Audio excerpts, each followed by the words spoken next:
Le soleil de juin inondait l'appartement d'Amélie d'une lumière dorée. La jeune femme de 35 ans se tenait devant la machine à laver, plongeant ses mains dans les poches des pantalons de son mari avant de les mettre à laver. Une habitude qu'elle avait prise depuis leur mariage, il y a maintenant 8 ans.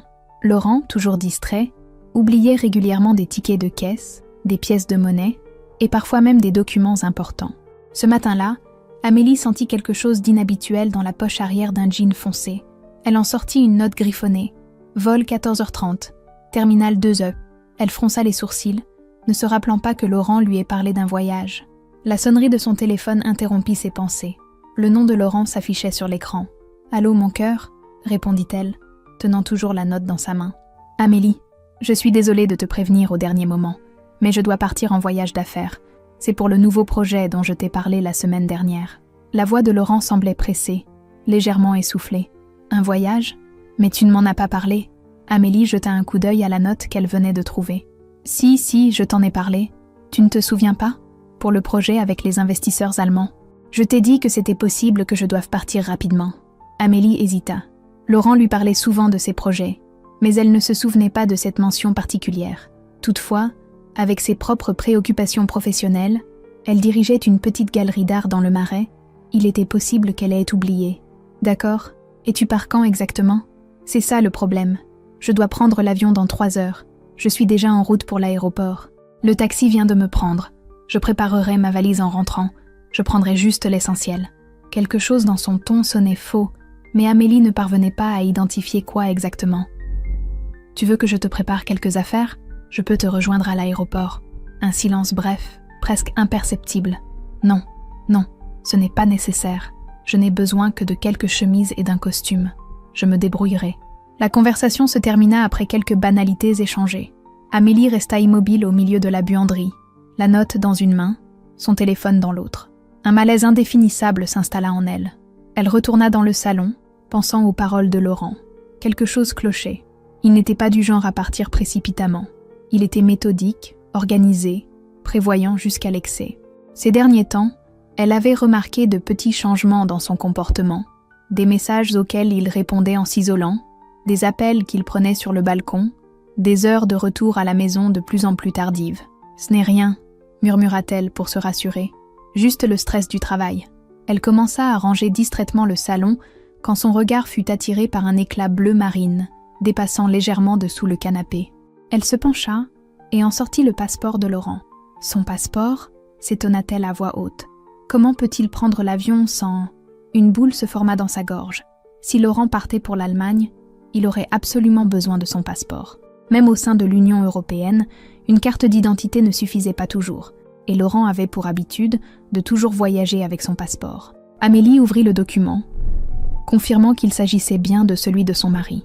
La photo le montrait souriant légèrement, comme il le faisait rarement sur les photos officielles. Elle se souvint du jour où ils étaient allés ensemble faire renouveler leur passeport, quelques mois après leur mariage. « Pour nos futures aventures », avait-il dit en entrelaçant ses doigts aux siens. Ses pensées furent interrompues par le tintement d'une notification sur son téléphone. Un message de sa meilleure amie, Sophie. « On se voit toujours ce soir pour le vernissage ?» Amélie avait complètement oublié le vernissage d'un jeune artiste qu'elle avait promis d'accompagner. Elle répondit rapidement « Désolée, imprévu. Laurent part en voyage. Je dois lui apporter son passeport à l'aéroport. » La réponse de Sophie fut immédiate. « Encore un voyage surprise ? C'est la 3e fois ce mois-ci, non ?» Cette remarque frappa Amélie comme une gifle. Sophie avait raison. C'était effectivement le 3e voyage imprévu en peu de temps. Le premier avait duré 2 jours, le second presque 1 semaine. À chaque fois, Laurent était revenu fatigué mais étrangement de bonne humeur. « Je ne sais pas quoi penser », tapa Amélie, les doigts tremblant légèrement. « Tu veux que je t'accompagne à l'aéroport ?» proposa Sophie. « Non, ça ira. Je te tiens au courant. » Amélie serra le passeport dans sa main. Une décision rapide s'imposa à elle. Elle irait à l'aéroport. Non seulement pour remettre le passeport à Laurent, mais aussi pour comprendre ce qui se passait réellement.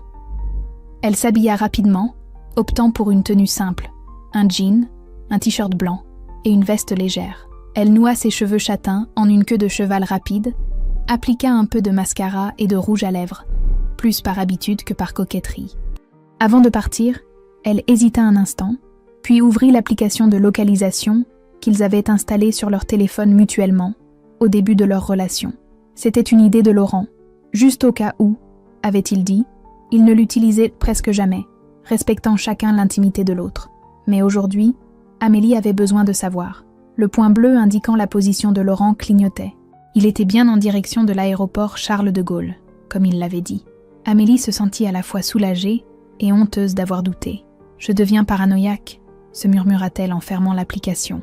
Elle prit son sac, le passeport, ses clés, et quitta l'appartement.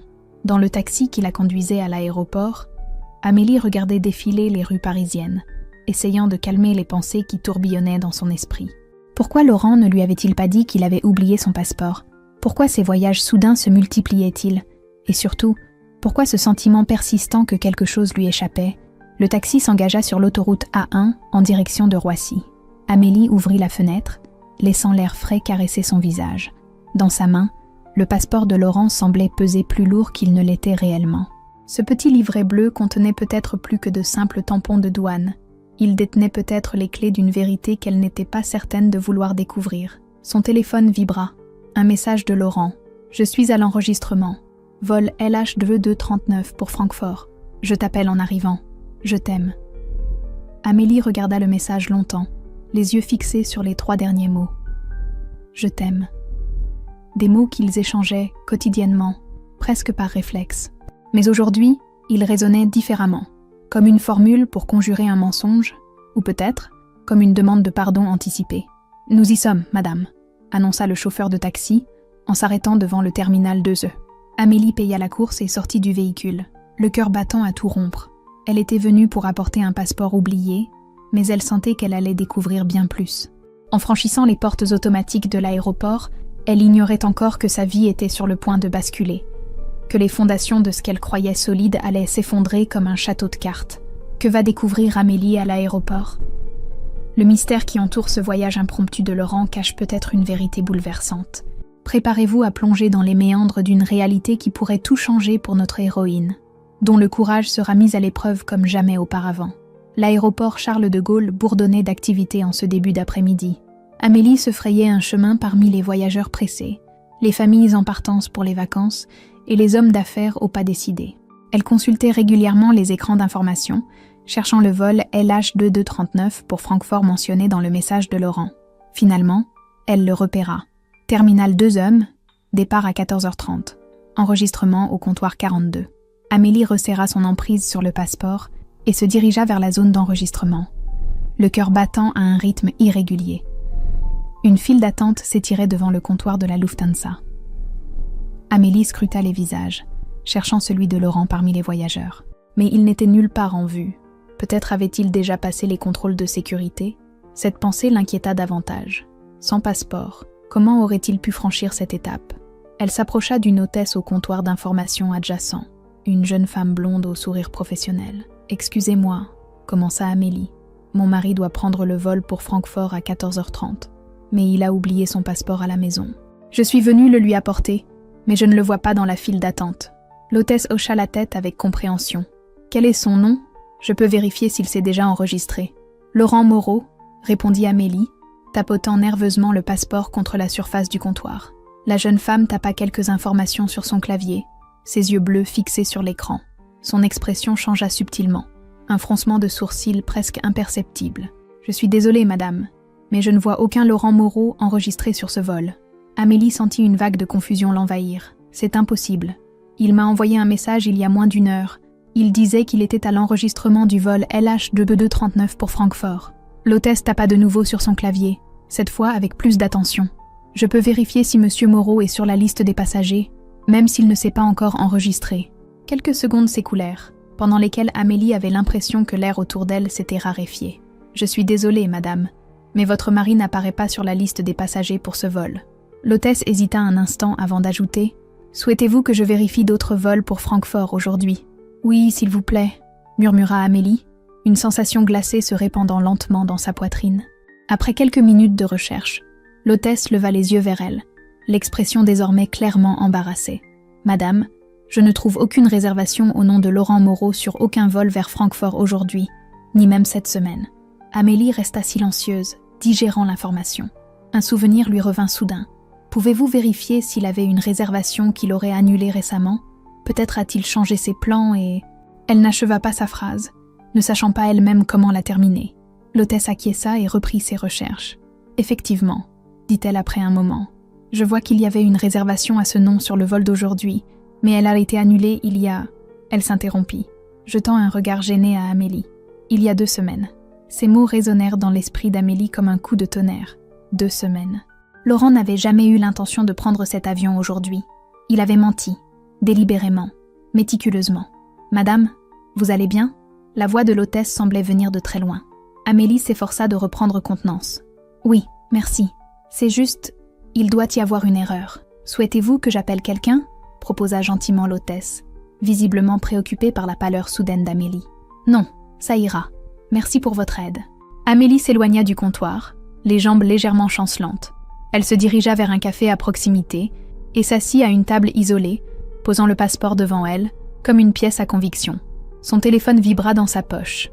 Un message de Sophie. « Alors, tu l'as trouvé? Tout va bien ?»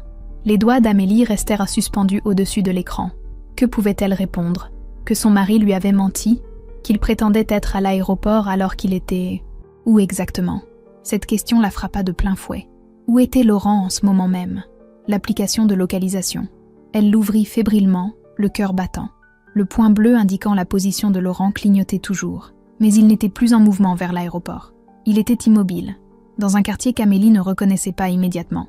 Un serveur s'approcha, interrompant ses pensées. « Vous désirez commander quelque chose, madame ?» Amélie leva les yeux, momentanément désorientée. « Un café, s'il vous plaît. Serré. » Dès que le serveur s'éloigna, elle reporta son attention sur l'application. Elle zooma sur la carte, essayant d'identifier l'endroit où se trouvait Laurent. C'était dans le 14e arrondissement, une zone qu'ils fréquentaient rarement ensemble. Elle appuya sur l'icône pour obtenir l'adresse exacte, rue de l'Ouest. Le nom ne lui disait rien, mais en examinant la carte plus attentivement, elle remarqua que le point se trouvait près d'une station de métro, Pernetti, et à proximité, d'un bureau d'état civil. Un bureau d'état civil? Qu'est-ce que Laurent pouvait bien faire là-bas? Son café arriva, mais Amélie l'ignora, absorbée par cette découverte inattendue. Des hypothèses commençaient à se former dans son esprit, chacune plus inquiétante que la précédente. Elle hésita un instant, puis composa le numéro de Laurent. La sonnerie retentit plusieurs fois avant de basculer sur la messagerie vocale. « Bonjour, vous êtes bien sur la messagerie de Laurent. Je ne suis pas disponible pour le moment. » Amélie raccrocha sans laisser de message. Une colère froide commençait à remplacer la confusion initiale. Elle but une gorgée de café, grimaçant à son amertume. « Madame ?» Une voix l'attira de ses pensées. C'était à nouveau l'hôtesse du comptoir d'information, qui semblait avoir terminé son service. « Excusez-moi de vous déranger, mais vous sembliez tellement bouleversée tout à l'heure. Je voulais juste m'assurer que vous alliez bien. » Touchée par cette attention inattendue, Amélie esquissa un sourire forcé. « Je vous remercie. C'est très gentil. Je vais m'en sortir. » L'hôtesse hésita, puis s'assit face à elle. « Je ne devrais probablement pas vous dire ça, mais... » Elle baissa la voix. « Ce n'est pas la première fois que je vois ce genre de situation. Des épouses qui viennent à l'aéroport pour des maris qui ne prennent jamais l'avion. » Ces mots frappèrent Amélie comme une gifle. « Vous pensez que... » Elle ne put terminer sa phrase. L'hôtesse haussa légèrement les épaules. « Je ne pense rien, madame. Je constate, c'est tout. » Elle se leva, lui adressant un regard compatissant. « Quoi qu'il se passe, souvenez-vous que vous méritez la vérité. » Sur ces mots, elle s'éloigna, laissant Amélie seule avec le passeport de Laurent, son café refroidissant, et une décision à prendre. Amélie resta immobile quelques minutes, puis rangea le passeport dans son sac. Elle laissa quelques euros sur la table, et se dirigea vers la sortie de l'aéroport d'un pas déterminé. Dans le taxi qui la ramenait vers Paris, elle fixait le point bleu sur son écran, toujours immobile près de ce mystérieux bureau d'état civil. La vérité l'attendait là-bas, et malgré l'appréhension qui lui nouait l'estomac, Amélie savait qu'elle devait l'affronter. « Où allons-nous, madame ?» demanda le chauffeur en démarrant. Amélie prit une profonde inspiration avant de répondre. « Rue de l'Ouest, dans le 14e, près de la station Pernetti. » Le taxi s'engagea dans la circulation, emportant Amélie vers une confrontation qu'elle n'aurait jamais imaginée quelques heures auparavant. Le passeport de Laurent, cet objet anodin, avait ouvert une boîte de Pandore qu'il serait impossible de refermer.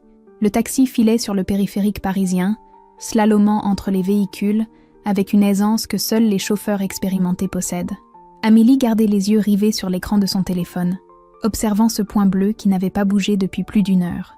Laurent était toujours à cette adresse mystérieuse de la rue de l'Ouest. « Première fois dans le quartier, madame ?» demanda le chauffeur, tentant visiblement d'engager la conversation. Amélie leva les yeux, momentanément tirée de ses pensées. « Oui, enfin, non. J'ai déjà traversé le 14e, mais je ne connais pas bien cette rue particulière. La rue de l'Ouest, c'est un coin tranquille. Beaucoup de petits commerces, quelques bureaux administratifs, rien de bien excitant. » Le chauffeur la regarda dans le rétroviseur. « Vous avez l'air préoccupée. Tout va bien ?» Amélie força un sourire. « Oui, merci. Juste une journée compliquée. » Elle reporta son attention sur le téléphone, remarquant que le niveau de batterie commençait à baisser dangereusement. Elle n'avait pas prévu de quitter la maison aussi longtemps et n'avait pas emporté de chargeur. Si son téléphone s'éteignait, elle perdrait sa seule piste pour retrouver Laurent. Le taxi s'engagea dans une série de petites rues, quittant les grands axes pour s'enfoncer dans le tissu urbain plus dense du 14e arrondissement. Des immeubles haussmanniens alternaient avec des constructions plus modernes, créant ce patchwork architectural si caractéristique de Paris. « Nous y sommes presque », annonça le chauffeur. « La rue de l'Ouest commence après le prochain carrefour. Vous voulez que je vous dépose à un numéro précis ?» Amélie hésita. Elle ne voulait pas arriver directement devant le bureau d'état civil, au risque de tomber nez à nez avec Laurent sans avoir eu le temps de se préparer. « Déposez-moi au début de la rue, s'il vous plaît. Je ferai le reste à pied. » Quelques minutes plus tard, le taxi s'arrêtait à l'angle de la rue de l'Ouest et du boulevard Edgar Quinet. Amélie régla la course, ajouta un généreux pourboire, une habitude héritée de sa mère, et descendit du véhicule. L'air de juin était doux, chargé des parfums mêlés des tilleuls en fleurs et des échappements des voitures. Amélie se tint un instant immobile sur le trottoir, observant la rue qui s'étendait devant elle. Une rue comme tant d'autres à Paris, des façades en pierre de taille, des balcons en fer forgé, des boutiques au rez-de-chaussée, rien qui ne laisse présager qu'elle s'apprêtait à y découvrir quelque chose qui bouleverserait sa vie. Elle vérifia une dernière fois l'application de localisation.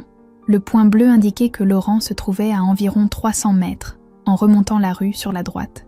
Amélie commença à marcher, son cœur battant si fort qu'elle avait l'impression que les passants pouvaient l'entendre. En s'approchant, elle ralentit le pas. Sur le trottoir d'en face, elle repéra l'enseigne officielle. Mairie du 14e arrondissement, service d'état civil. Un bâtiment administratif typique, avec ses drapeaux français et européens, et son architecture fonctionnelle, sans âme. Amélie s'arrêta, cherchant un point d'observation discret. Elle repéra un petit café dont la terrasse offrait une vue dégagée sur l'entrée du bureau d'état civil. Elle traversa la rue et s'installa à une table, commandant un thé qu'elle n'avait aucune intention de boire. De sa position, elle pouvait surveiller les allées et venues sans être trop visible. Son téléphone indiquait que Laurent était toujours à l'intérieur du bâtiment. Qu'y faisait-il ? Les possibilités défilaient dans son esprit, chacune plus troublante que la précédente. Une notification fit vibrer son téléphone. Un message de Sophie. « Tu ne réponds pas. Je m'inquiète. Tout va bien ?» Amélie hésita, puis tapa rapidement. « Je te rappelle plus tard. Laurent n'était pas à l'aéroport. Je suis en train de le suivre. » La réponse fut immédiate. « Le suivre ? Amélie, qu'est-ce qui se passe ? Tu m'inquiètes. Où es-tu ? » Devant un bureau d'état civil dans le 14e. « Je ne sais pas ce qu'il fait là. Tu veux que je te rejoigne ?» Amélie considéra l'offre. Une part d'elle souhaitait avoir Sophie à ses côtés, mais une autre voulait affronter seule ce qui l'attendait. « Non, merci. Je te tiens au courant. » Elle rangea son téléphone et reporta son attention sur l'entrée du bâtiment. Une famille en sortait, l'air heureux, probablement après avoir enregistré une naissance. Un couple âgé entrait, main dans la main. La vie normale, les événements ordinaires qui jalonnent l'existence. Naissance, mariage, décès, tous ces moments qui s'inscrivent dans les registres officiels de l'état civil. Un frisson parcourut Amélie, et si Laurent était là pour... Ses pensées furent interrompues par l'apparition d'une silhouette familière sur les marches du bâtiment. Laurent, en costume sombre, celui qu'il portait habituellement pour les rendez-vous importants. Il n'était pas seul. À ses côtés se tenait une femme qu'Amélie n'avait jamais vue. Grande, élégante, les cheveux auburn coupés au carré. Ils discutaient avec animation, trop loin pour qu'Amélie puisse entendre leurs paroles, mais assez près pour qu'elle distingue leurs expressions. Laurent souriait, ce sourire rare qu'elle connaissait si bien, celui qui creusait de petites fossettes au coin de ses lèvres et faisait briller ses yeux. La femme lui toucha le bras, un geste d'une intimité évidente. Laurent ne se dégagea pas. Au contraire, il posa sa main sur la sienne, comme pour prolonger le contact. Amélie sentit son monde vaciller. La nausée l'envahit, si violente qu'elle dut s'agripper au bord de la table pour ne pas chanceler. Le serveur s'approcha, l'air inquiet. « Madame, vous vous sentez bien ?» Elle ne put répondre, hypnotisée par la scène qui se déroulait de l'autre côté de la rue. Laurent et la femme inconnue descendaient maintenant les marches, se dirigeant vers une voiture garée un peu plus loin. Une Audi noire qu'Amélie reconnut comme celle que Laurent avait achetée 6 mois plus tôt, pour les longs trajets professionnels, avait-il expliqué. Ils montèrent dans le véhicule, Laurent au volant, la femme côté passager. Juste avant de démarrer, Laurent se pencha vers elle. De là où elle était, Amélie ne pouvait pas distinguer s'ils s'embrassaient, mais l'intention était claire. « Madame » insista le serveur. « Vous êtes toute pâle. Voulez-vous un verre d'eau » Amélie acquiesça mécaniquement, incapable de détacher son regard de la voiture qui s'éloignait maintenant dans la circulation. Le serveur revint avec un verre d'eau et une serviette humide. « Tenez, vous devriez vous rafraîchir un peu. Vous avez l'air d'avoir vu un fantôme. »« Merci » murmura Amélie, appliquant la serviette sur son front brûlant. Ce n'était pas un fantôme qu'elle avait vu, mais la mort de 8 années de mariage, assassinée en quelques secondes par cette scène dont elle venait d'être témoin. Son téléphone vibra à nouveau. Le point bleu se déplaçait maintenant, suivant exactement le trajet de l'Audi qu'elle venait de voir partir. Sans réfléchir, elle sortit un billet de 20 €, le posa sur la table et se leva. « Gardez la monnaie », dit-elle au serveur qui tentait de la retenir. « Je dois y aller. » Elle traversa la rue en courant presque, manquant de se faire renverser par un scooter qui klaxonna furieusement. Elle l'ignora, courant jusqu'au bureau d'état civil. À l'accueil, une femme d'une 50aine d'années leva les yeux de son ordinateur. « Bonjour madame, que puis-je faire pour vous ?» Amélie réalisa soudain qu'elle n'avait aucune idée de ce qu'elle cherchait exactement. Que pouvait-elle demander? Si son mari venait de signer des papiers de divorce? Si une certaine femme aux cheveux auburn l'accompagnait régulièrement? « Madame ?» insista la réceptionniste. Amélie improvisa. « J'ai perdu mon portefeuille. Je pense l'avoir fait tomber ici un peu plus tôt dans la journée. » Personne ne l'a rapporté? La femme secoua la tête. « Non, désolée. Vous pouvez laisser vos coordonnées, au cas où quelqu'un le rapporterait. »« Ce n'est pas grave, » répondit Amélie, balayant la pièce du regard, cherchant un indice, n'importe quoi qui pourrait l'éclairer sur la présence de Laurent ici. « Je vais vérifier dehors une dernière fois. » Elle sortit, l'esprit en ébullition. Son téléphone indiquait maintenant que Laurent se dirigeait vers le nord de Paris. Vers où?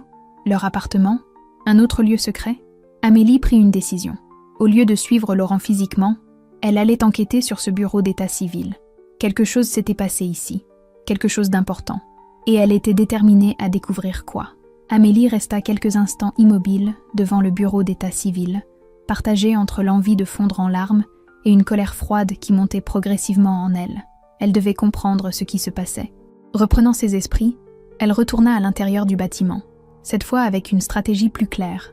À l'accueil, la même employée la regarda avec surprise. « Vous avez retrouvé votre portefeuille, madame ?»« Non », répondit Amélie avec un sourire forcé. « En fait, je viens pour autre chose. » Elle prit une profonde inspiration. « Je cherche des informations sur les documents qu'on peut obtenir ici.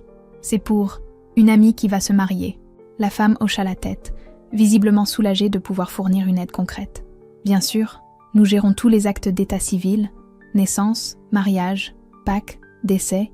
Votre amie a besoin de quoi exactement ?» Amélie sentit son cœur se serrer à la mention du Pacs, le pacte civil de solidarité, cette forme d'union civile que Laurent et elle avaient délibérément écartée, préférant le mariage traditionnel. Se pourrait-il que Laurent envisage un Pacs avec cette femme inconnue?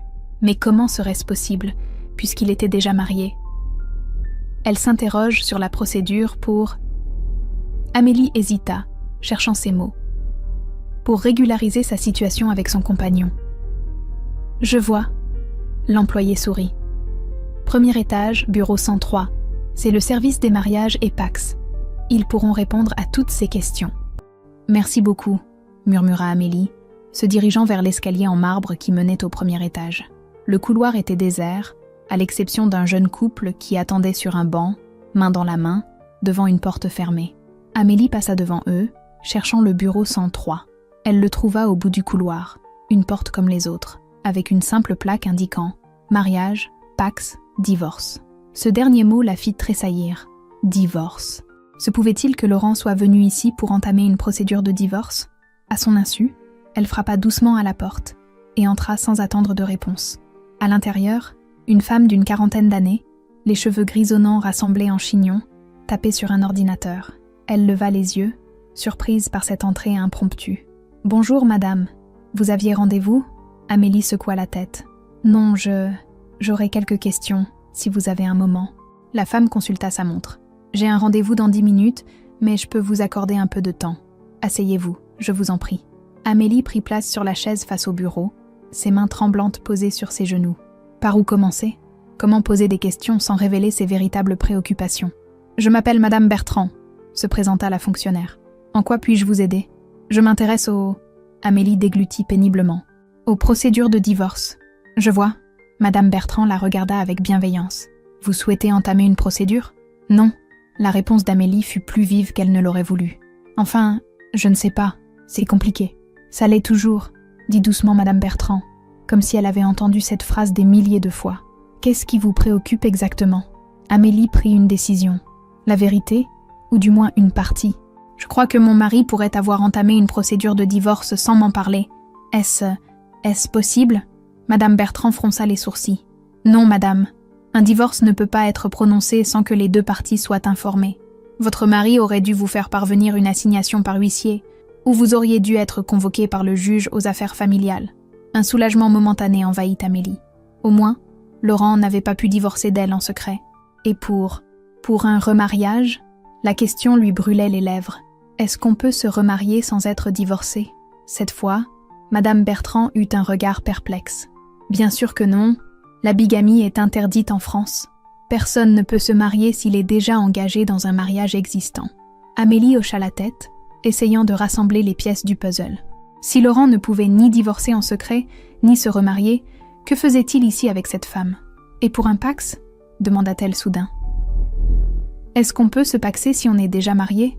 Non plus, répondit Madame Bertrand. Le pax est incompatible avec le mariage. On ne peut pas être à la fois marié et paxé, que ce soit avec la même personne ou des personnes différentes. Amélie se sentait de plus en plus perdue. Rien n'expliquait la présence de Laurent dans ce bureau d'état civil. « Y a-t-il d'autres services ici ?»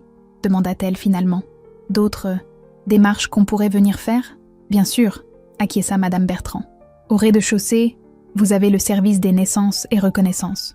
Au 2e étage, c'est le service des nationalités et changement de nom. Naissance et reconnaissance. » Ces mots résonnèrent dans l'esprit d'Amélie comme un glas funèbre. Une hypothèse terrifiante commençait à prendre forme. Et si, elle hésita, la gorge sèche. Si quelqu'un venait pour reconnaître un enfant, il viendrait où exactement ? Au service des naissances, bureau 12, au rez-de-chaussée, répondit Madame Bertrand, son regard s'attardant maintenant sur Amélie avec une curiosité non dissimulée. « Madame, est-ce que tout va bien ?» Amélie se leva brusquement. « Oui, merci pour votre aide. Je dois y aller. » Sans attendre de réponse. Elle quitta le bureau et dévala l'escalier, le cœur battant à se rompre. Bureau 12. Elle le repéra immédiatement. Une porte entr'ouverte donnant sur une salle d'attente où plusieurs personnes patientaient, des formulaires à la main. Elle s'approcha discrètement d'une employée qui organisait des dossiers près de l'entrée. « Excusez-moi », murmura-t-elle. « Je cherche des informations sur la reconnaissance d'un enfant. » La jeune femme lui sourit. « Bien sûr. C'est pour vous-même ou… » « Pour comprendre la procédure », coupa Amélie. « Que faut-il exactement ? » « C'est assez simple, » expliqua l'employé. « Le père doit venir avec sa pièce d'identité et, si possible, le livret de famille. Si l'enfant est déjà né, il nous faut son acte de naissance. Si la grossesse est en cours, la mère doit être présente avec un certificat de grossesse. » Amélie sentit ses jambes vaciller. « Et si le père est déjà marié, avec une autre femme ?» L'employé haussa les épaules. « Ça n'a pas d'importance pour la reconnaissance. Un homme marié peut tout à fait reconnaître un enfant qu'il a eu avec une autre femme que son épouse. » Ces mots frappèrent Amélie comme un coup de poignard. C'était donc ça. Laurent avait eu un enfant, ou allait en avoir un, avec cette femme aux cheveux auburn. C'était pour cela qu'ils étaient devenus au bureau d'état civil. « Merci », balbutia-t-elle, s'éloignant en titubant. Elle sortit du bâtiment, l'air frais du dehors contrastant avec la chaleur suffocante qu'elle ressentait à l'intérieur. Elle s'adossa au mur, tentant de reprendre son souffle. Son téléphone vibra dans sa poche. Un message de Laurent. « Tout va bien à Francfort. Je t'appellerai ce soir depuis l'hôtel. Je t'aime. » Une vague de nausée la submergea. Ces mensonges, cette double vie, depuis combien de temps cela durait-il ? Et cet enfant, était-il déjà né ou à venir ? Comme pour répondre à sa question, Une notification apparut sur son écran.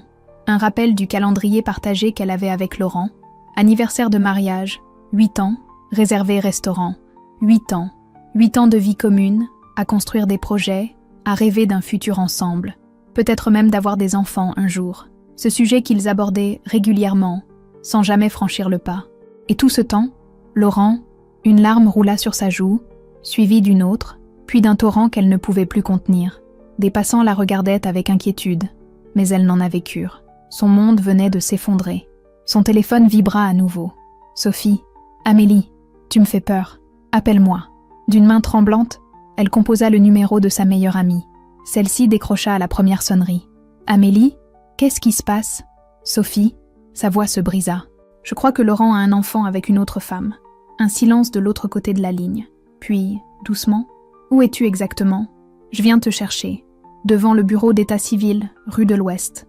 Ne bouge pas. J'arrive. » Amélie raccrocha, ses yeux fixés sur le téléphone où le point bleu représentant Laurent s'était maintenant immobilisé dans un quartier qu'elle ne connaissait pas. Où vivait-elle, cette femme ? Dans quel appartement Laurent se rendait-il, prétendant être en voyage d'affaires ? Et cet enfant, à quoi ressemblait-il ? Avait-il les yeux de Laurent, ce bleu si particulier qu'Amélie aimait tant ? Une colère froide commençait à remplacer le désespoir initial.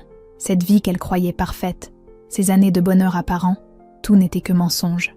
Et maintenant, elle devait décider de la suite. Confronter Laurent ? Faire comme si de rien n'était, en attendant d'en savoir plus ? Ou peut-être, l'idée de vengeance effleura son esprit pour la première fois. Non pas une vengeance violente ou destructrice, mais quelque chose de plus subtil, de plus juste. Une façon de reprendre le contrôle de sa vie, de faire payer à Laurent la douleur qu'il lui infligeait. Une voiture klaxonna, l'attirant de ses pensées. C'était Sophie, au volant de sa petite Fiat rouge. Amélie s'approcha et monta côté passager, reconnaissante de ne plus être seule face à cette tempête émotionnelle. « Mon Dieu, Amélie, dans quel état tu es ?» murmura Sophie, serrant brièvement la main de son amie. « Raconte-moi tout. » Sophie conduisait en silence, jetant de temps à autre des regards inquiets à Amélie, qui fixait la route d'un air absent.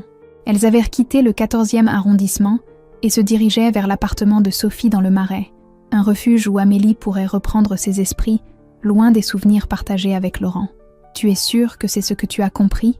demanda finalement Sophie, brisant le silence. « Une reconnaissance de paternité ?» Amélie hocha lentement la tête. Tous les indices concordent. Il était au service des naissances. L'employé m'a confirmé qu'un homme marié peut reconnaître un enfant qu'il a eu avec une autre femme. Et cette femme, tu aurais dû la voir. Elle était... Sa voix se brisa. « Ne te torture pas », murmura Sophie en posant brièvement une main sur celle d'Amélie. « Nous allons d'abord nous assurer des faits. Je refuse de le condamner sans preuve concrète. Quelle preuve supplémentaire veux-tu ?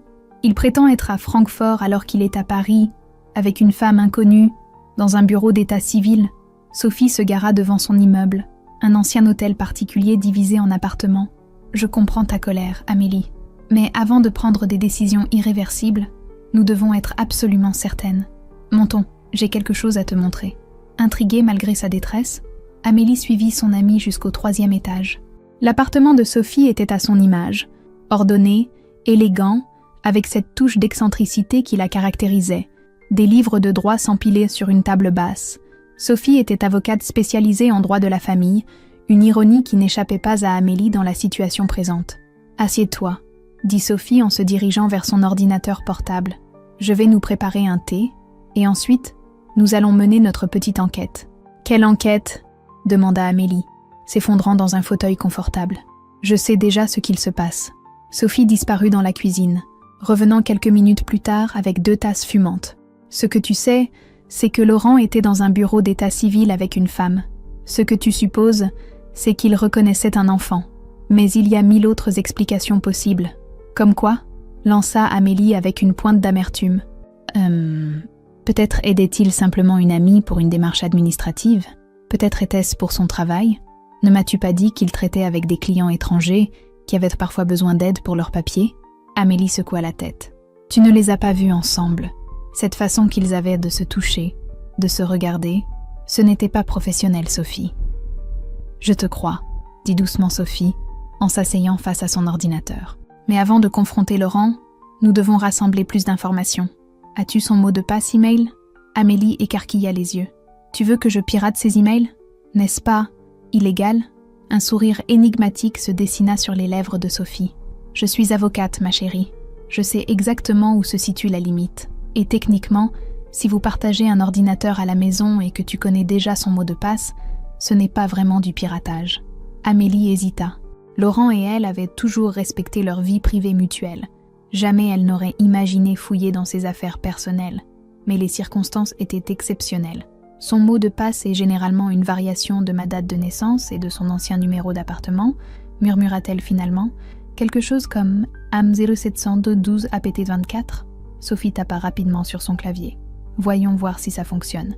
Elle s'arrêta soudain, fixant l'écran. Nous y sommes. Amélie se leva d'un bond et se plaça derrière Sophie. La boîte email professionnelle de Laurent s'affichait devant elle, remplie de messages apparemment banals, correspondance avec des clients, newsletter professionnelle, convocation à des réunions. Je ne vois rien de suspect, remarqua Amélie, à la fois soulagée et déçue. C'est son email professionnel, expliqua Sophie. S'il a quelque chose à cacher, ce ne sera pas ici. A-t-il un compte personnel ? Amélie réfléchit. Oui, une adresse Gmail qu'il utilise pour les choses personnelles. Mais je ne connais pas ce mot de passe. Ce n'est pas grave, dit Sophie en tapant à nouveau. S'il est connecté sur son téléphone, nous pouvons demander une réinitialisation du mot de passe. L'email de confirmation sera envoyé à son adresse professionnelle, que nous venons d'ouvrir. Amélie observa, fascinée et horrifiée à la fois, Sophie naviguer dans le système avec une aisance qui suggérait que ce n'était pas la première fois qu'elle menait ce genre d'investigation. « Tu fais souvent ça ?» demanda-t-elle doucement. Sophie lui jeta un regard grave. « Dans mon métier, je vois des femmes détruites par des secrets familiaux, des femmes qui découvrent, après 20 ans de mariage, que leur mari menait une double vie. Je préfère qu'elles sachent la vérité le plus tôt possible, pour pouvoir reconstruire leur vie. » Quelques minutes plus tard, elles avaient accès au compte personnel de Laurent. Contrairement à son email professionnel, celui-ci était beaucoup moins organisé, des centaines de messages non lus, des publicités, des confirmations d'achat. « Cherchons par expéditeur », suggéra Sophie. « Tu as un nom ou une idée ?» Amélie secoua la tête. « Je n'ai aucune idée de qui est cette femme. » Essayons par mots-clés alors. Bébé, enfant, grossesse. Aucun résultat pertinent n'apparut. Elles tentèrent d'autres combinaisons. Rendez-vous, docteur, clinique, toujours sans succès. Vérifions son agenda en ligne, proposa Sophie. S'il mène une double vie, il doit bien organiser son temps quelque part. L'agenda de Laurent était méticuleux, comme Amélie le savait déjà. Chaque rendez-vous professionnel était noté, chaque dîner avec des amis communs, chaque anniversaire à ne pas oublier. Mais en examinant de plus près les semaines précédentes, elles remarquèrent quelque chose d'étrange. « Regarde ces créneaux », dit Sophie en pointant plusieurs plages horaires marquées simplement RE. Ils reviennent régulièrement, environ 2 fois par semaine. Qu'est-ce que ça pourrait signifier ? Je n'en ai aucune idée, murmura Amélie. Il ne m'a jamais parlé de rendez-vous réguliers. Sophie ouvrit un nouvel onglet. Essayons ses relevés bancaires. Tu as accès à son compte ? Amélie acquiesça. Nous avons des comptes séparés, mais j'ai une procuration sur le sien pour les urgences. Elle tapa les identifiants sur le clavier. J'ai presque peur de ce que nous allons trouver.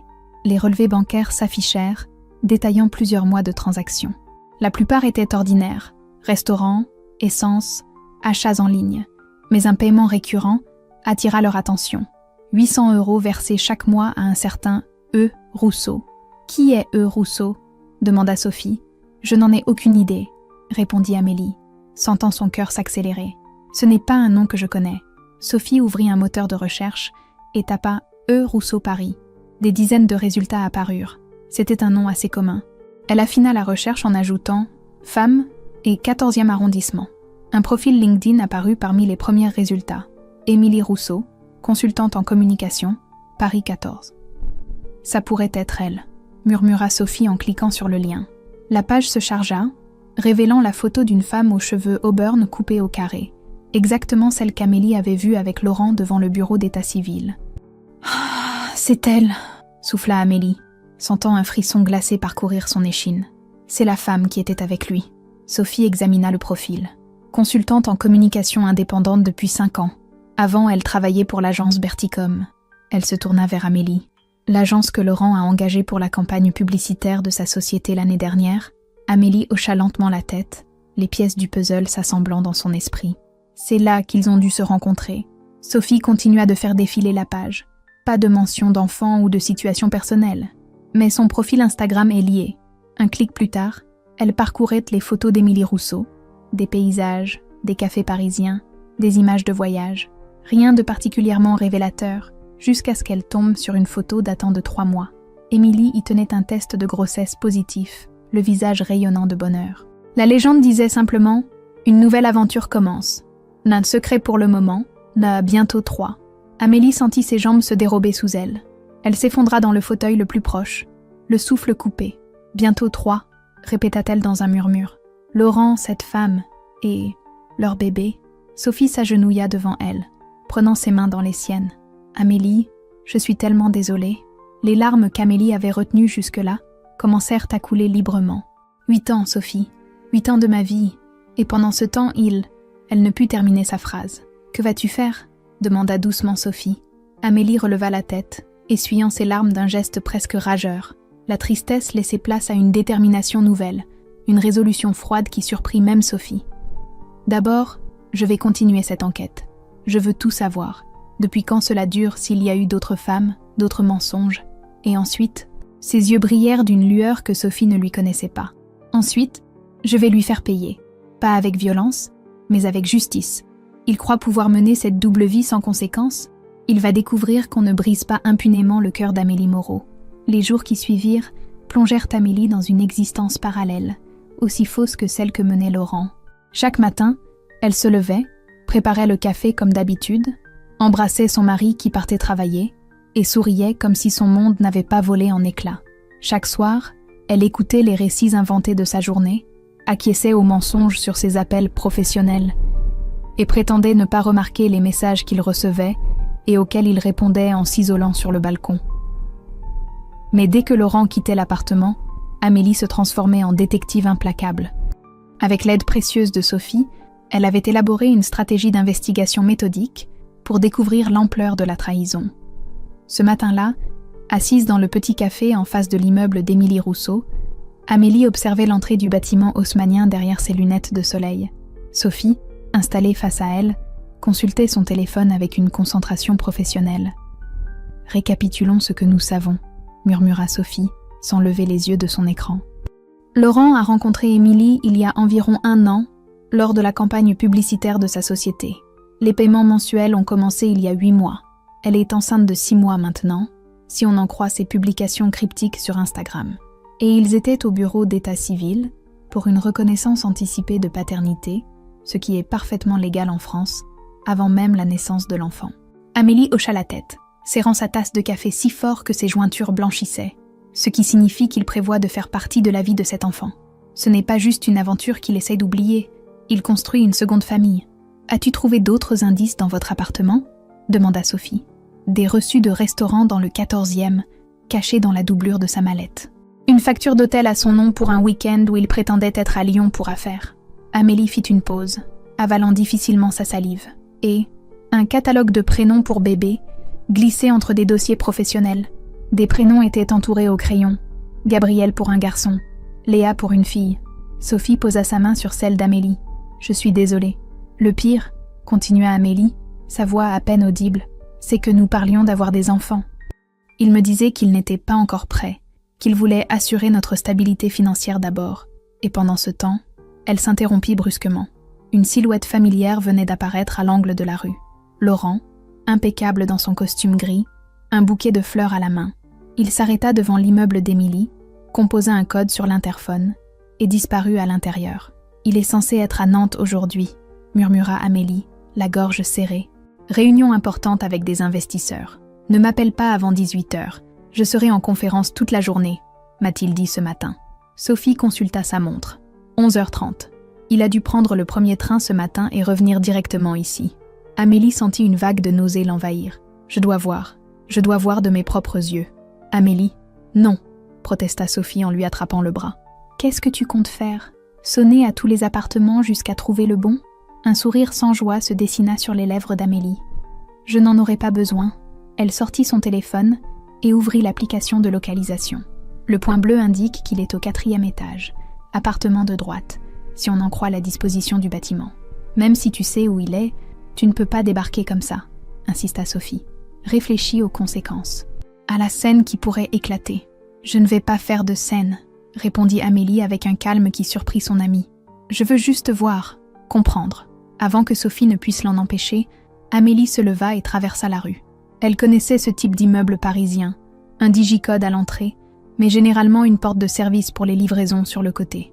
Elle contourna le bâtiment et, comme elle s'y attendait, trouva une porte donnant sur une petite cour intérieure. Fermée, mais pas verrouillée, Sophie la rejoignit, résignée. « Tu es sûre de vouloir faire ça ?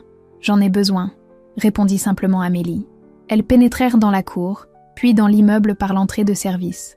Un escalier étroit menait aux étages supérieurs, probablement l'ancien escalier de service, utilisé autrefois par les domestiques. En silence, elles gravirent les marches jusqu'au 4e étage. Le couloir était désert, 2 portes seulement s'y trouvaient.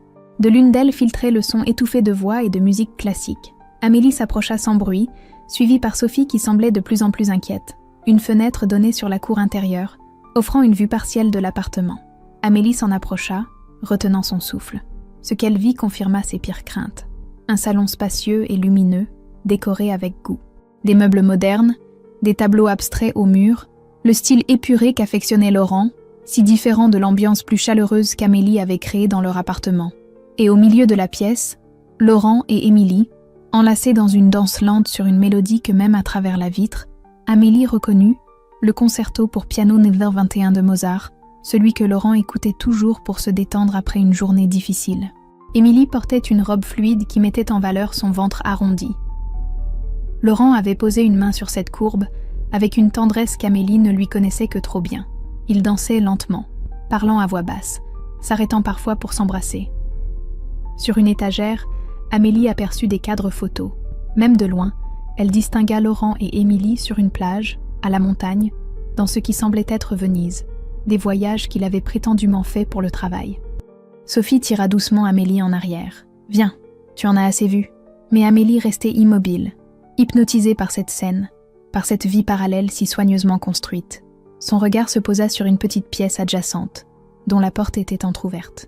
Un aperçu d'une chambre d'enfant en préparation, des murs fraîchement peints en jaune pâle, un berceau à moitié monté, des peluches sur une étagère. Ce fut cette vision, plus que tout le reste, qui brisa quelque chose en Amélie. Pas seulement la trahison sentimentale, mais ce projet de vie, cet enfant que Laurent attendait avec une autre, alors qu'il lui avait sans cesse répété qu'il n'était pas prêt pour la paternité. Elle recula enfin, les jambes tremblantes. Sophie passa un bras autour de ses épaules et l'entraîna vers l'escalier.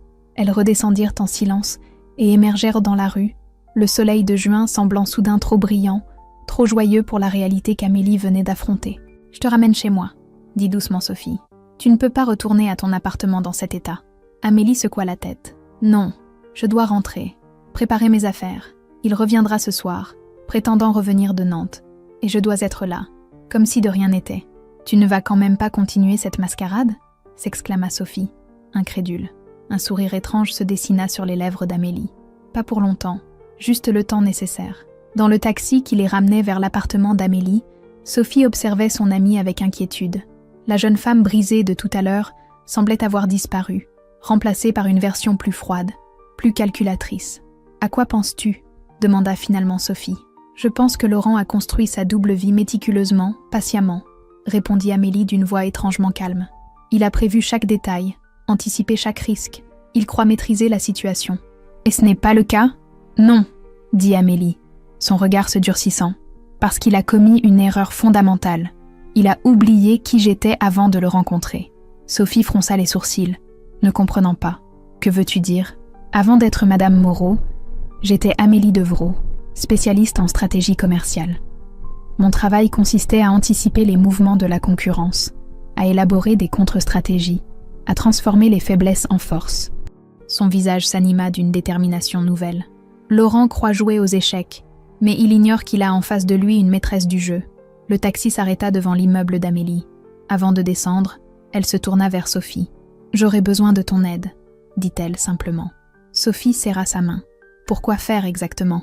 Les yeux d'Amélie brillèrent d'une lueur que son amie ne lui avait jamais vue, un mélange de détermination glaciale et de juste colère. « pour orchestrer une vengeance à la hauteur de sa trahison. Cette nuit-là, Amélie ne dormit pas. Allongée aux côtés de Laurent qui ronflait paisiblement, elle fixait le plafond, son esprit tournant à plein régime. Lorsqu'il était rentré en début de soirée, prétendant revenir de Nantes, elle avait joué son rôle à la perfection, l'épouse aimante, intéressée par sa journée, partageant un dîner qu'elle avait à peine touché. Il n'avait rien remarqué, ou peut-être ne voulait-il rien remarquer, trop occupé à entretenir sa façade de mari dévoué. À l'aube, Amélie se leva sans bruit, prépara du café et s'installa dans le petit bureau qui jouxtait leur chambre. Sur une feuille blanche, elle commença à écrire, structurant ses pensées comme elle l'aurait fait pour un plan stratégique professionnel. Problème. Mon mari mène une double vie. Objectif, reprendre le contrôle de ma vie et obtenir réparation. Contrainte, agir dans la légalité, préserver ma dignité, éviter le scandale public. Elle mordilla son crayon, réfléchissant à la stratégie la plus efficace. Une confrontation directe ? Non. Laurent nierait, minimiserait, retournerait peut-être même la situation contre elle. Un divorce immédiat, tentant, mais précipité. Elle risquait de perdre des avantages auxquels elle avait droit après 8 ans de mariage. Son téléphone vibra. Un message de Sophie. « Tu as dormi ? Des nouvelles idées ?» Amélie sourit faiblement. Sophie, toujours là pour elle. Même aux premières heures du jour. Elle répondit rapidement. « Rendez-vous à 10h à la galerie. J'ai besoin de ton expertise. » La réponse fut immédiate. « J'y serai. » Amélie entendit Laurent se lever, puis le bruit de la douche. Elle rangea rapidement ses notes et reprit son masque de normalité. Quelques minutes plus tard, il apparut dans la cuisine, déjà habillé pour le travail. « Bonjour ma chérie », dit-il en l'embrassant sur la joue. « Tu es matinale aujourd'hui. J'ai une journée chargée à la galerie », répondit-elle avec un sourire parfaitement calibré. « Une nouvelle exposition se prépare. » Laurent se servit une tasse de café. « Je risque de rentrer tard ce soir. Réunion de crise avec l'équipe marketing. » Amélie hocha la tête, sachant pertinemment qu'il passerait la soirée avec Émilie. « Ne t'inquiète pas pour moi. J'ai prévu de dîner avec Sophie de toute façon. »« Sophie, encore ?» remarqua Laurent avec une pointe d'agacement. « Tu passes beaucoup de temps avec elle ces derniers jours. Elle traverse une période difficile, » mentit Amélie avec aisance, surprise par sa propre capacité à dissimuler. Une rupture compliquée. Laurent sembla accepter cette explication. Il termina son café, embrassa Amélie une dernière fois et quitta l'appartement.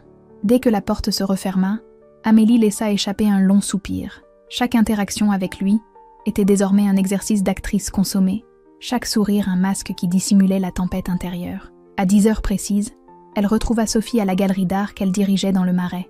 L'espace était fermé au public ce jour-là, leur offrant un lieu tranquille pour discuter. « J'ai apporté du renfort », annonça Sophie en désignant une femme d'une 50aine d'années, élégante et au regard perçant, qui l'accompagnait. « Amélie, je te présente Martine Duval, une collègue avocate spécialisée en divorce et séparation de biens. » Amélie serra la main de Martine, reconnaissante mais aussi légèrement intimidée.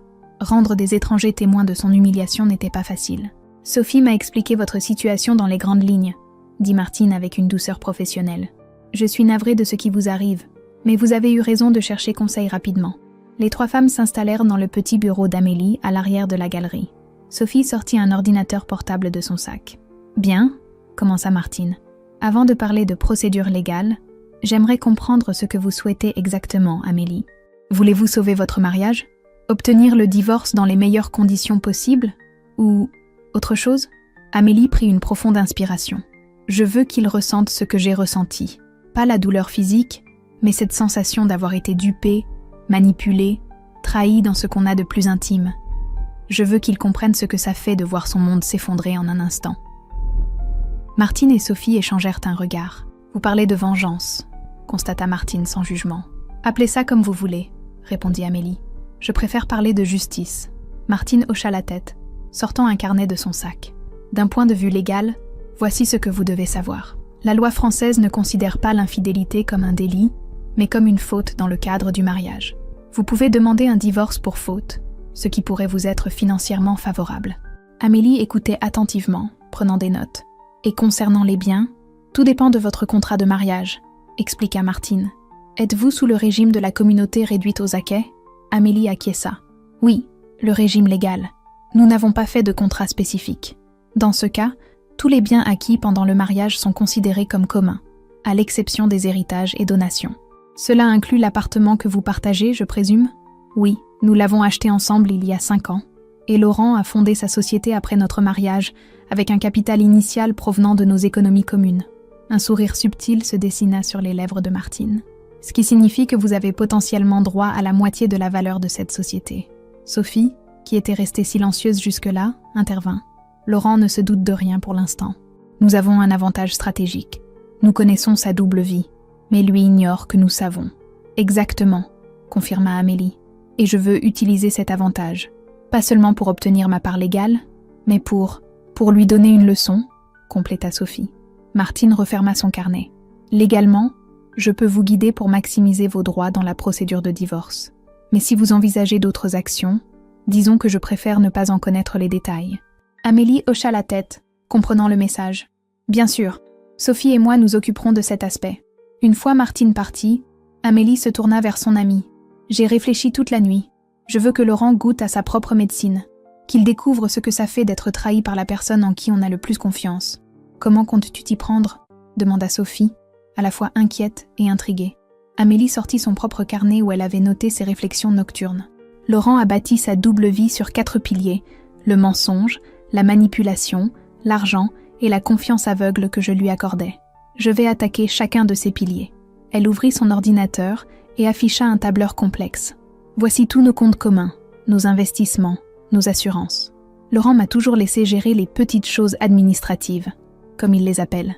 Ce qu'il ignore, c'est que j'ai une vision complète de notre situation financière. Sophie examina l'écran avec attention. Tu as un plan concernant l'argent ? Pas encore, admit Amélie. Mais j'ai un autre angle d'attaque. Elle ouvrit un dossier contenant des photos, Laurent et elle à diverses occasions, souriants, amoureux en apparence.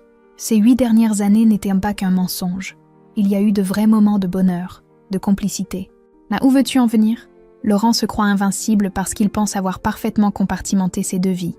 Mais ses vies se rejoignent en un point. Lui, ses désirs, ses rêves, ses faiblesses. Amélie fit défiler les photos, jusqu'à s'arrêter sur une en particulier. Laurent devant un voilier, souriant largement. Son rêve a toujours été d'avoir son propre bateau, de naviguer, d'être libre. C'est pour ça qu'il travaille si dur, qu'il a fondé sa société. Sophie commençait à comprendre. Tu veux utiliser ce rêve contre lui ? Amélie acquiesça lentement. Je veux lui faire croire que ce rêve est à portée de main, puis le lui arracher. Exactement comme il m'a fait miroiter une famille avant de réaliser ce rêve avec une autre. Elle ferma son ordinateur, son visage reflétant une détermination tranquille. Mais d'abord, je dois comprendre exactement comment il a organisé sa double vie.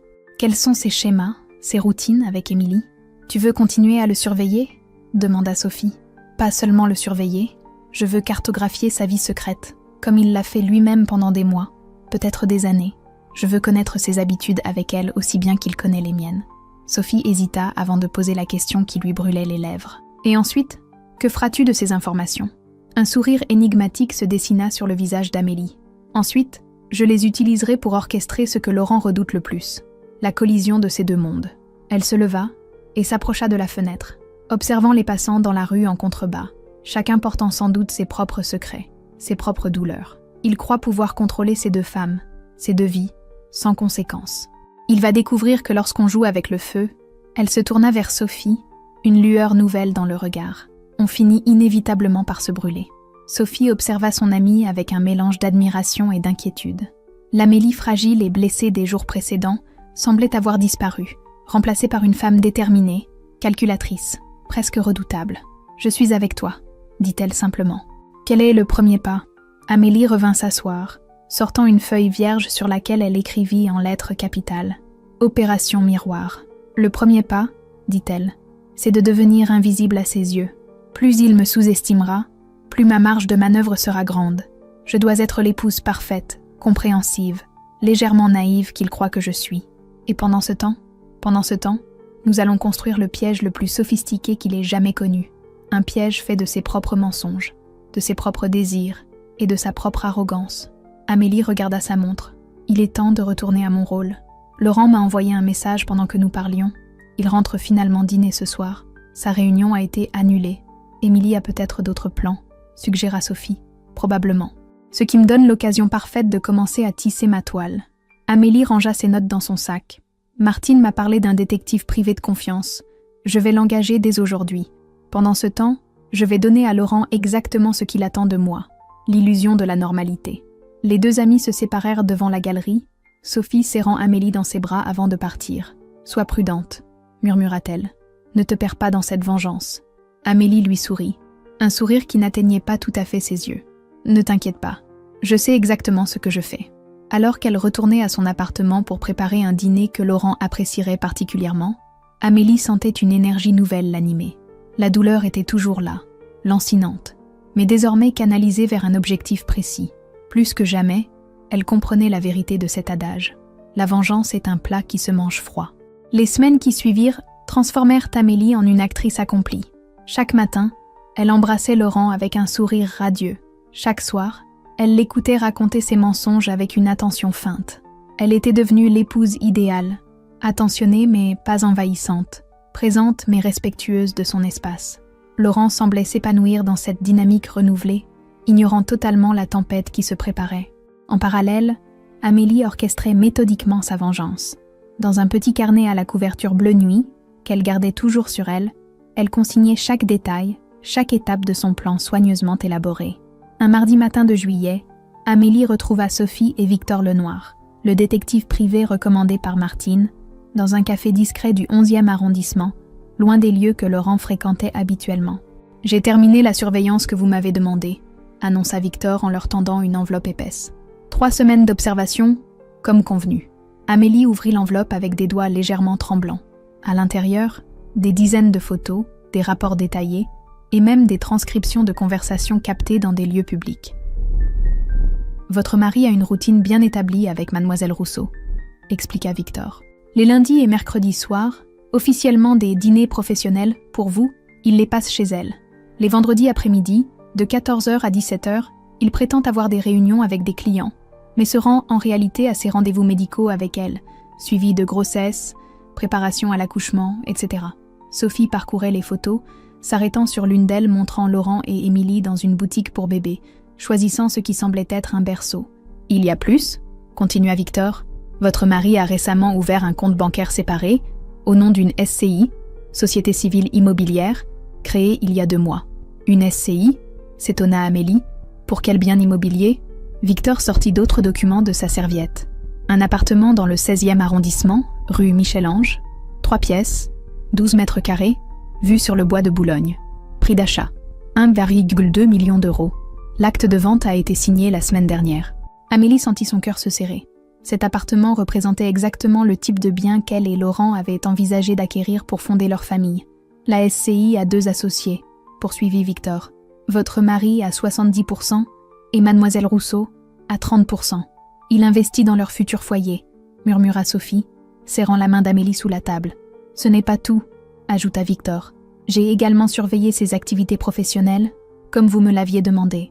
Il semble qu'il prépare une restructuration importante de sa société, des réunions avec des avocats spécialisés en droit des affaires, des discussions avec une banque d'investissement. Il prépare sa sortie, conclut Amélie, étrangement calme. Il réorganise ses actifs, probablement pour en mettre une partie à l'abri en prévision d'un éventuel divorce. Victor hocha la tête.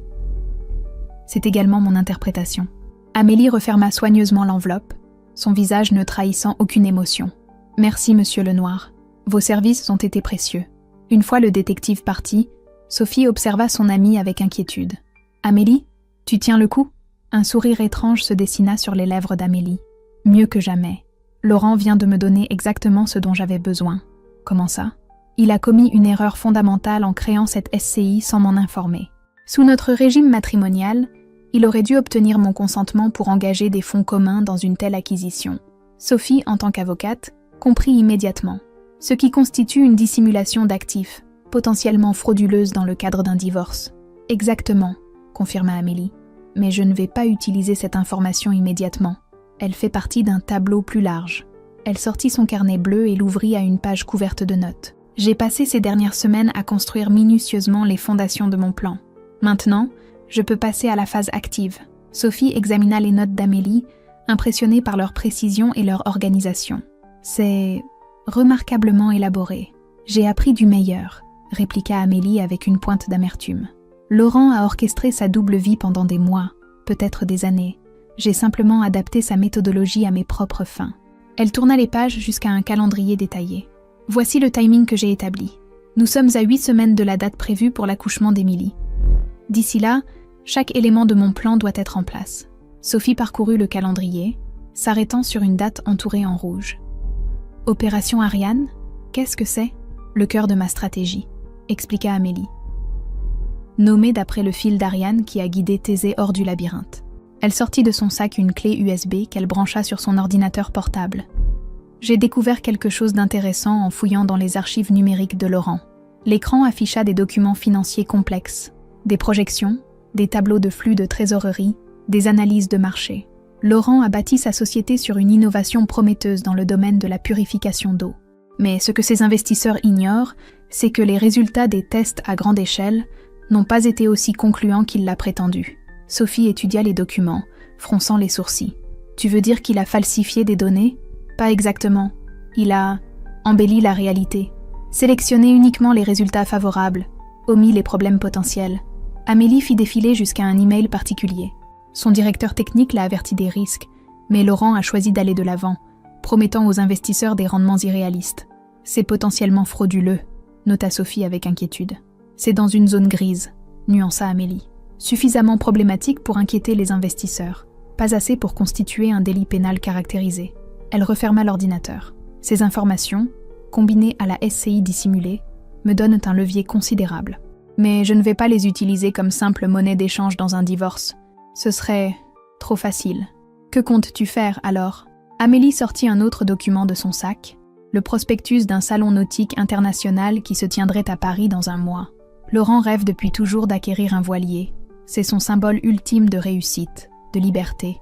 Récemment, il m'a parlé d'un modèle spécifique, le Oceanis 40.1, comme d'un investissement potentiel pour nous. Elle eut un rire sans joie. Bien sûr, je sais maintenant qu'il envisageait probablement des escapades romantiques avec Émilie et leur enfant. Sophie commençait à entrevoir le plan. « Tu vas utiliser ce désir contre lui ?»« Pas seulement ce désir, » précisa Amélie, « mais aussi son orgueil, sa confiance excessive, et surtout, sa conviction que je suis trop naïve pour comprendre ses manipulations. » Elle reprit son carnet, tournant les pages, jusqu'à un schéma complexe qui ressemblait à une carte mentale. Voici les différentes phases. D'abord, je vais subtilement encourager son projet de bateau, tout en me montrant de plus en plus absorbée par la galerie, lui donnant l'impression que je suis préoccupée, distraite, pour qu'il baisse sa garde, comprit Sophie. Exactement. Ensuite, avec l'aide d'un ami qui travaille dans le secteur nautique, je vais arranger une opportunité exceptionnelle, un Oceanis 40.1 d'occasion, en parfait état, à un prix défiant toute concurrence. Un appât, murmura Sophie, le plus irrésistible qui soit pour Laurent. Amélie tourna une autre page. Pendant ce temps, j'aurais préparé un dossier complet sur ses activités financières douteuses et sa double vie, prêt à être partagé avec les personnes stratégiques, ses investisseurs principaux, son conseil d'administration, ses partenaires commerciaux. Sophie saisit pleinement l'ampleur du plan. Tu vas le mettre face à un choix impossible. Précisément. Le visage d'Amélie s'illumina d'une détermination glaciale. Soit il signe les papiers de divorce selon mes conditions, soit je dévoile ses mensonges professionnels et personnels à tous ceux dont l'opinion lui importe. C'est implacable, admit Sophie. Comme sa trahison, répondit simplement Amélie. Elle referma son carnet et le rangea soigneusement dans son sac. J'ai déjà commencé à mettre certains éléments en place. Hier, j'ai accidentellement laissé traîner le catalogue du salon nautique sur notre table basse, ouvert à la page des Oceanis. Laurent l'a remarqué immédiatement. Qu'a-t-il dit ? Rien explicitement, mais il a tourné les pages avec un intérêt non dissimulé, puis m'a demandé si nous devrions visiter ce salon. J'ai joué l'épouse enthousiaste, suggérant même que ce serait un investissement intéressant pour notre avenir. Amélie but une gorgée de son thé, désormais froid. Le piège est amorcé. Maintenant, il faut que je continue à jouer mon rôle tout en finalisant les préparatifs. Elle consulta sa montre. Je dois retourner à la galerie. Laurent passe me prendre pour dîner ce soir. Un dîner spécial, m'a-t-il dit. Tu penses qu'il va te parler du bateau ? Peut-être. Ou peut-être prépare-t-il un autre mensonge. Quoi qu'il en soit, je serai prête. Les deux amies se séparèrent devant le café, Sophie serrant Amélie dans ses bras. « Sois prudente », murmura-t-elle. « Ce jeu est dangereux. » Amélie lui rendit son étreinte. « Je sais, mais c'est un jeu que Laurent a commencé et que je compte bien terminer. » Alors qu'elle marchait vers sa galerie, Amélie sentit le poids du carnet bleu dans son sac, un poids à la fois lourd et étrangement réconfortant. Pour la première fois depuis qu'elle avait découvert la trahison de Laurent, elle ne se sentait plus victime, mais architecte de son propre destin. La vengeance qu'elle préparait n'était pas un acte impulsif né de la colère, mais une œuvre méticuleusement conçue, à la mesure de la duplicité de Laurent. Une œuvre qui, comme les tableaux qu'elle exposait dans sa galerie, combinait technique, patience et vision. Et comme tout chef-d'œuvre, sa vengeance serait signée de son nom. Le soleil déclinait sur la Seine, teintant le ciel parisien d'or et de pourpre. Sur la terrasse du salon nautique installé au port de Javel, Amélie observait Laurent qui discutait avec animation avec le vendeur d'un magnifique voilier Océanis 40.1. Elle le voyait caresser le bois verni du bastingage, examiner les équipements de navigation, s'imaginer déjà à la barre, voguant vers des horizons nouveaux, une liberté qu'il croyait à portée de main. « Il est complètement conquis », murmura Étienne, l'ami d'Amélie qui travaillait dans le nautisme, et avait arrangé cette visite privée du bateau avant l'ouverture officielle du salon. « Parfait », répondit Amélie en sirotant sa coupe de champagne. « Tu as fait un travail remarquable, Étienne. Ce n'était pas difficile. Ce bateau est réellement exceptionnel, et le prix que j'ai négocié est effectivement très avantageux. » Amélie sourit légèrement. C'est ce qui rend l'appât irrésistible. Il n'est pas fictif, il est simplement conditionnel. Laurent les rejoignit, les yeux brillants d'excitation comme un enfant devant un jouet convoité. C'est incroyable, Amélie, exactement ce dont nous avions parlé. Et Étienne a négocié un prix incroyable. Amélie lui sourit tendrement, jouant à la perfection son rôle d'épouse aimante. Tu le mérites, mon chéri. Tu as travaillé si dur ces dernières années. Laurent passa un bras autour de sa taille, l'embrassant sur la tempe. Nous le méritons, tu veux dire. Ce sera notre projet commun. Amélie sentit une vague de dégoût qu'elle dissimula derrière une expression ravie. Bien sûr, notre projet. Le vendeur dit que nous devons nous décider rapidement, expliqua Laurent. Il a déjà plusieurs acheteurs potentiels. Quelle est la prochaine étape ? Demanda innocemment Amélie. Il faudrait verser un acompte de 50 000 € pour bloquer la vente, intervint Étienne. Puis finaliser le financement dans les 2 semaines. Laurent hocha la tête avec détermination. Je peux virer l'acompte dès demain. Qu'en penses-tu, Amélie ? Elle fit mine de réfléchir un instant. C'est une décision importante, mais je te fais confiance. Si tu penses que c'est le bon moment, alors faisons-le. Le regard de Laurent s'illumina davantage. Il sortit son téléphone. Je vais immédiatement prévenir ma banque de préparer le virement. Tandis qu'il s'éloignait pour passer son appel, Étienne se pencha vers Amélie. Tu es sûre de ce que tu fais ? Absolument, répondit-elle, son regard désormais dur et déterminé. Tout est en place. Le lendemain matin, Amélie se rendit à sa galerie plus tôt que d'habitude. Sophie l'y attendait déjà, accompagnée de Martine Duval, l'avocate spécialisée en divorce. Les documents sont prêts, annonça Martine en déposant une épaisse chemise sur le bureau. La demande de divorce pour faute, l'inventaire des biens dissimulés, la demande de compensation financière. Tout y est. Amélie parcourut rapidement les documents, apposant sa signature aux endroits indiqués. Et pour l'autre partie, Sophie ouvrit son ordinateur portable. Tout est prêt également. J'ai compilé le dossier sur les irrégularités financières de sa société, les emails prouvant qu'il était conscient des problèmes techniques, ainsi que les preuves de la SCI qu'il a créée à ton insu. J'ai également préparé les emails à destination de ses principaux investisseurs et membres du conseil d'administration. Ils sont tous rédigés, prêts à être envoyés d'un simple clic. Amélie hocha la tête, satisfaite. Parfait. Elle consulta sa montre. Laurent doit être en train de virer l'acompte pour le bateau en ce moment même. Tu es vraiment sûre de vouloir aller jusqu'au bout ? Demanda Martine avec une pointe d'inquiétude professionnelle. Ce plan est radical. Amélie releva les yeux, son regard reflétant une détermination inébranlable. Mais pendant des mois, peut-être des années, Laurent a mené une double vie, construit une relation parallèle, conçu un enfant avec une autre femme, tout en me regardant dans les yeux chaque jour, me faisant croire que notre avenir était commun. Cette trahison mérite une réponse à sa mesure. Son téléphone vibra. Un message d'Étienne. À contre-reçu.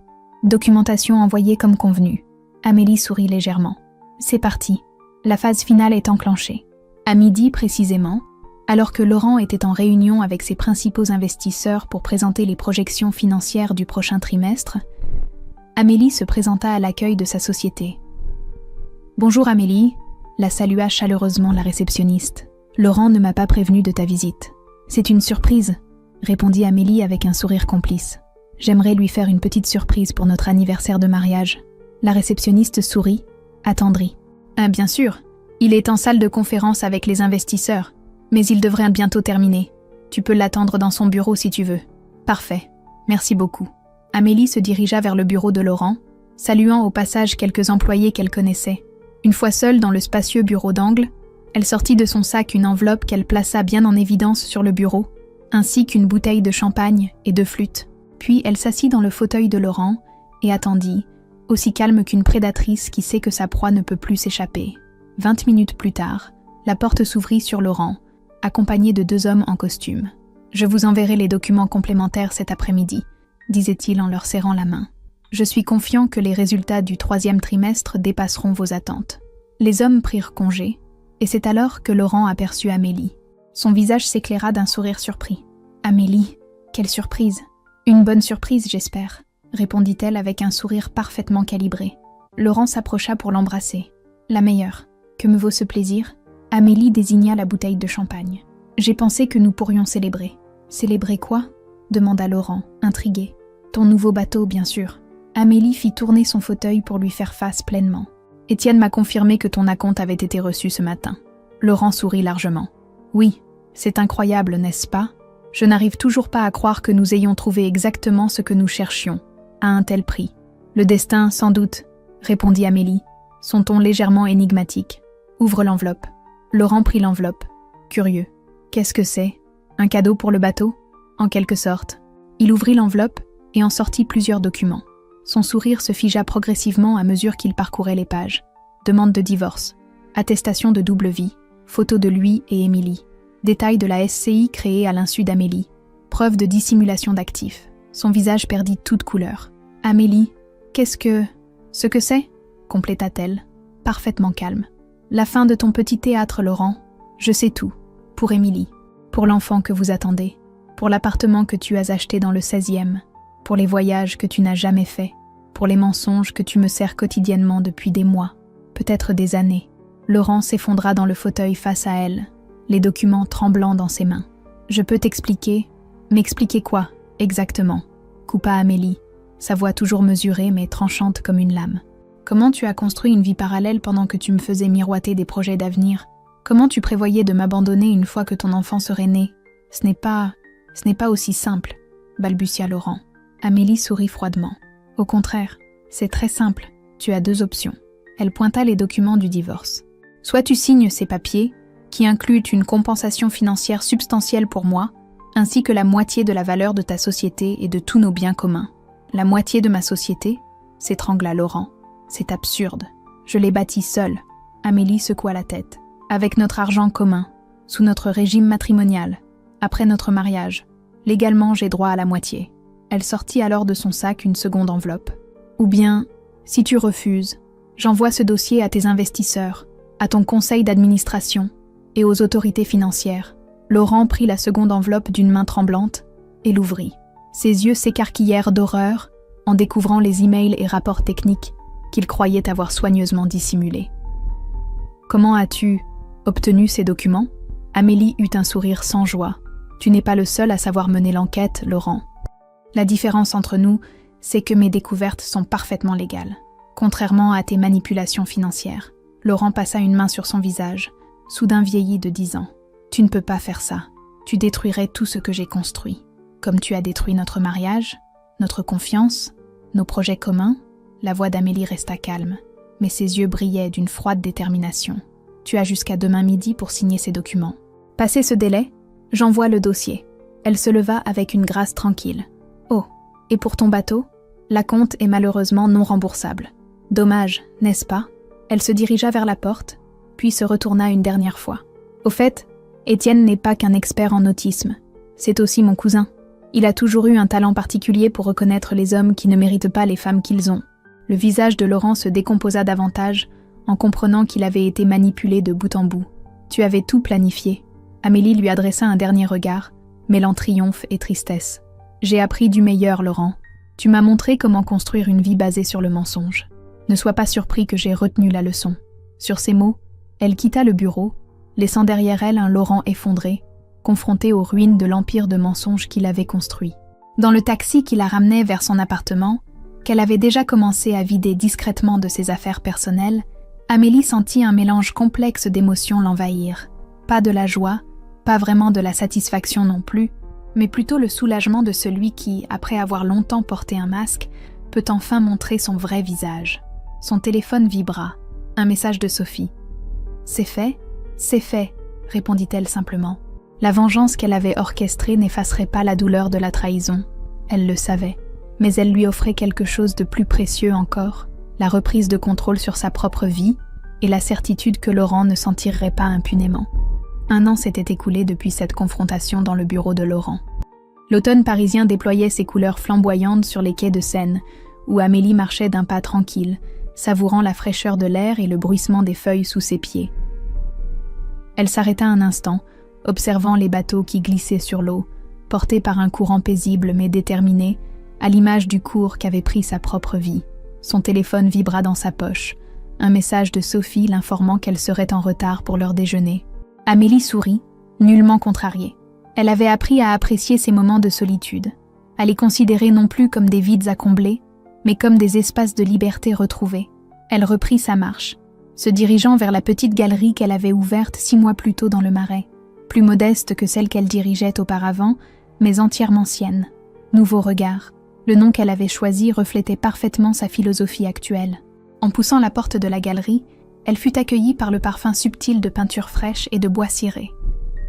Jeanne, sa jeune assistante, arrangeait des fleurs près de l'entrée. « Bonjour Amélie, vous êtes en avance ?» remarqua la jeune femme avec un sourire. « Sophie est en retard, alors j'ai pensé passer vérifier les derniers préparatifs pour le vernissage de ce soir. » Jeanne hocha la tête avec enthousiasme. « Tout est prêt. Les œuvres sont installées, le traiteur a confirmé, et nous avons déjà reçu 3 appels de journalistes qui souhaitent couvrir l'événement. » Amélie sourit, satisfaite. Cette exposition représentait un tournant pour sa petite galerie, une collection d'œuvres d'artistes féminines, explorant le thème de la Renaissance après l'adversité, un sujet qu'elle connaissait intimement. Elle fit le tour des salles, admirant les tableaux, sculptures et installations, chacun racontant à sa manière une histoire de résilience et de transformation. Dans la dernière salle, son regard s'attarda sur une toile particulière, une femme debout face à un océan tumultueux, les bras ouverts, accueillant la tempête plutôt que de la fuir. L'œuvre portait un titre simple, « Libération ». « C'est ma préférée aussi », dit une voix derrière elle. Amélie se retourna pour découvrir Sophie, élégante dans son tailleur d'avocate, un sourire chaleureux aux lèvres. « Je croyais que tu étais en retard », remarqua Amélie en l'embrassant. « J'ai terminé mon audience plus tôt que prévu. » Sophie contempla le tableau. Puissant, n'est-ce pas? Presque comme si l'artiste avait peint ton histoire. Amélie acquiesça doucement. C'est ce que l'art fait de mieux. Transformer l'expérience personnelle en quelque chose d'universel. Elles quittèrent la galerie pour un petit restaurant à proximité, leur rituel hebdomadaire depuis des mois. Une fois installée, Sophie sortit une enveloppe de sa serviette. « Le jugement de divorce est finalement officiel », annonça-t-elle en tendant le document à Amélie. « Félicitations, tu es légalement et définitivement libérée de Laurent. » Amélie prit l'enveloppe, l'ouvrant avec un détachement qui l'aurait surprise 1 an plus tôt.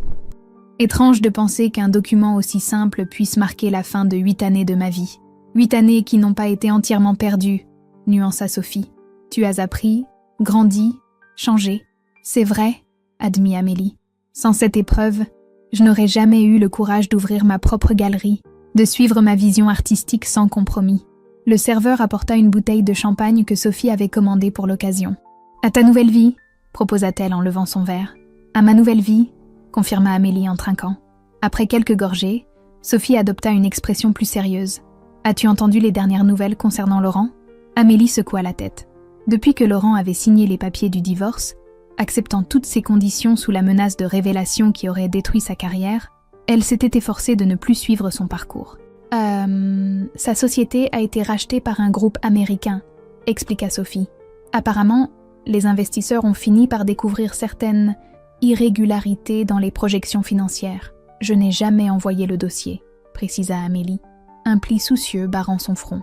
Je sais, mais il semblerait que tu n'aies pas été la seule à avoir des doutes. Son directeur technique a finalement parlé. Amélie hocha la tête pensive. Et Émilie, le bébé, né il y a 6 mois. Un petit garçon, d'après ce que j'ai entendu. Ils vivent dans l'appartement du 16e. Sophie hésita avant d'ajouter. Laurent a perdu son poste de PDG, mais il a touché une indemnité substantielle lors du rachat. Il ne manque de rien, si c'est ce qui t'inquiète. Amélie sourit légèrement. Ce n'est pas de l'inquiétude, juste de la curiosité. Une partie de moi voulait qu'il souffre, qu'il perde tout, comme j'ai cru tout perdre quand j'ai découvert sa trahison. Mais une autre partie est soulagée qu'il puisse être un père pour cet enfant qui n'a rien demandé, compléta doucement Sophie. Exactement. Amélie soupira. C'est étrange, cette capacité que nous avons à éprouver des sentiments contradictoires pour une même personne. C'est ce qui fait notre humanité, philosopha Sophie, notre complexité émotionnelle. Elles terminèrent leur repas en parlant de sujets plus légers. La nouvelle exposition, les projets de voyage d'Amélie, la récente promotion de Sophie au sein de son cabinet d'avocat. En quittant le restaurant, elles décidèrent de marcher un peu le long de la Seine, profitant de cette journée d'automne exceptionnellement douce. « Tu sais ce qui est ironique ?» dit soudain Amélie. « La vengeance que j'ai orchestrée contre Laurent était censée être ma façon de reprendre le contrôle, de lui faire ressentir ce que j'avais ressenti. Mais en réalité, ce n'est pas ce moment de confrontation dans son bureau qui m'a libérée. Qu'est-ce que c'était alors ?» demanda Sophie, curieuse. Amélie s'arrêta, contemplant la scène qui scintillait sous le soleil déclinant.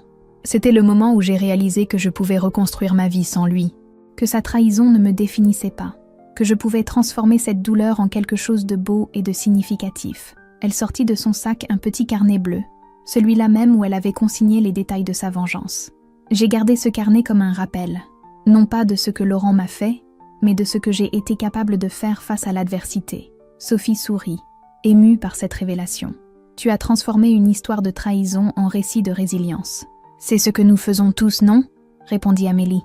Nous prenons les histoires que la vie nous impose et nous décidons comment les raconter, comment les vivre. Elles reprirent leur marche et Amélie sentit soudain le besoin de partager une décision qu'elle avait prise récemment. J'ai reçu une proposition pour ouvrir une succursale de la galerie à Lisbonne, annonça-t-elle. J'y ai beaucoup réfléchi et je crois que je vais accepter. Sophie s'arrêta, surprise. Lisbonne, c'est un grand changement. C'est ce dont j'ai besoin maintenant, expliqua Amélie, ses yeux brillants d'une détermination nouvelle. Paris sera toujours ma ville, mais il y a tant d'autres horizons à explorer. Et Lisbonne, avec sa lumière, ses collines, son mélange de tradition et d'innovation, c'est exactement ce qu'il me faut pour cette nouvelle phase de ma vie. Sophie l'étreignit spontanément. Tu vas me manquer terriblement, mais je suis tellement fière de toi. Tu viendras me voir, promit Amélie. Et nous découvrirons ensemble les galeries et les vins portugais. Elles rirent, puis continuèrent leur promenade, discutant des détails pratiques de ce déménagement à venir. En fin d'après-midi, elles retournèrent à la galerie pour les derniers préparatifs du vernissage. Tandis que Sophie aidait Jeanne à disposer les verres pour le cocktail, Amélie s'isola un moment dans son bureau. Elle sortit à nouveau le carnet bleu, le feuilletant une dernière fois. Chaque page racontait une étape de sa douleur, de sa colère, de sa stratégie méticuleuse pour faire payer Laurent. Mais en tournant les dernières pages, encore vierges, Amélie ressentit une soudaine clarté. Elle prit un stylo et écrivit sur une page blanche. La véritable vengeance n'est pas de faire souffrir celui qui nous a blessés, mais de vivre si pleinement qu'il comprenne l'ampleur de ce qu'il a perdu. Puis elle referma le carnet et le rangea dans un tiroir. Cette histoire appartenait désormais au passé. Devant elle s'ouvrait un nouveau chapitre, vierge et plein de promesses, qu'elle était impatiente d'écrire. Quand elle rejoignit Sophie et Jeanne dans la galerie principale, les premiers invités commençaient à arriver. Amélie les accueillit avec un sourire authentique, celui d'une femme qui avait traversé la tempête et en était ressortie non pas indemne, mais transformée, renforcée. La vengeance qu'elle avait imaginée n'avait été qu'une étape nécessaire dans son parcours de guérison. La véritable victoire, elle le comprenait maintenant, n'était pas dans la destruction de Laurent, mais dans sa propre renaissance. Et cette renaissance ne faisait que commencer. Si vous avez suivi jusqu'ici, abonnez-vous à la chaîne pour plus d'histoires émouvantes et captivantes comme celle-ci.